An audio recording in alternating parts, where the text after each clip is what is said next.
As a kid, I was very blessed to have parents, grandparents, aunts, and uncles that valued and emphasized education.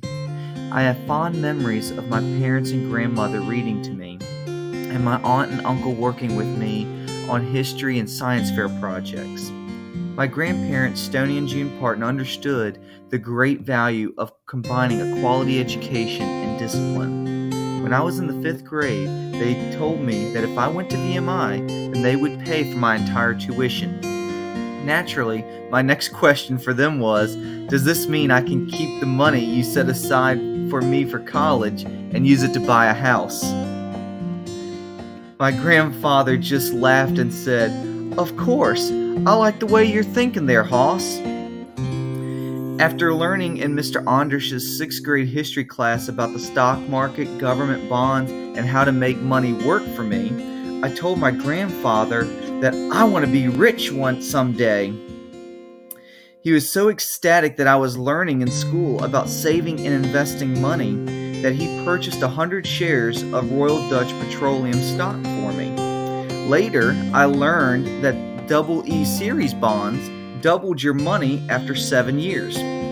Papa affirmed my very young negotiating skills when I told him, if I give you $2,000 to purchase these bonds, they will be worth $4,000 in 7 years. Then you can take that $4,000 off my bill today.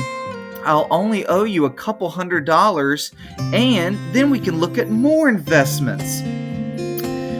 My grandmother and mother were laughing so hard while I was talking that they had to leave the room. And my grandfather just appreciated the fact that I was thinking outside the box, and he accepted my offer. And this really was the beginning of me expanding my mind and applying to real life what I was learning in class. In 7th grade, Miss Claiborne had high expectations for her students, and those word of the day quizzes were flat out rough. But I can remember the biggest thing that year was the science fair. I enjoyed plants so much that I chose a botany project. My Uncle Bill, who is a surgeon, helped me devise a great experiment to test the effects of different types of water on radish growth. This really opened my eyes into the world of botany and environmental science, and Miss Claiborne selected my project to go to the next level science fair where I won first place in the botany division. My 8th grade year, I had an all-around great crop of teachers: Mrs. Keenan, Miss Knight, Miss Sullivan, Mr. Smith, Miss Changus, and Miss Nolan. Because we had block periods, teachers coordinated projects and tests to ensure that students were not overwhelmed and taking 3 tests in one day. There was real synergy with this group, and this was probably the best year of my time in Chesterfield schools. And I don't recall dredging or hating coming to school one day that year. In 9th and 10th grade, Mrs. Caraway and Mrs. Longworth fostered my inquisitive mind, and both supported my candidacy for dual enrollment in environmental science and marine ecology when it was unorthodox for an 11th grader to take dual enrollment courses. Finally, my 11th and 12th grade years would be career defining for me. Mr. Wild Bill Hastings with environmental science turned my interests into a passion for environmental science, studies, and policy. In 12th grade, I had another great crop of teachers. In addition to Mr. Young and Miss Mix, Mrs. Ogden's AP Government class fueled my desire to enter public service and make a difference.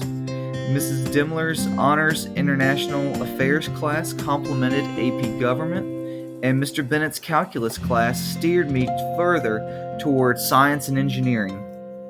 If it wasn't for these wonderful teachers, I don't know if I would have developed my passion and desire for lifelong learning, problem solving, engineering, environmental issues, and public service.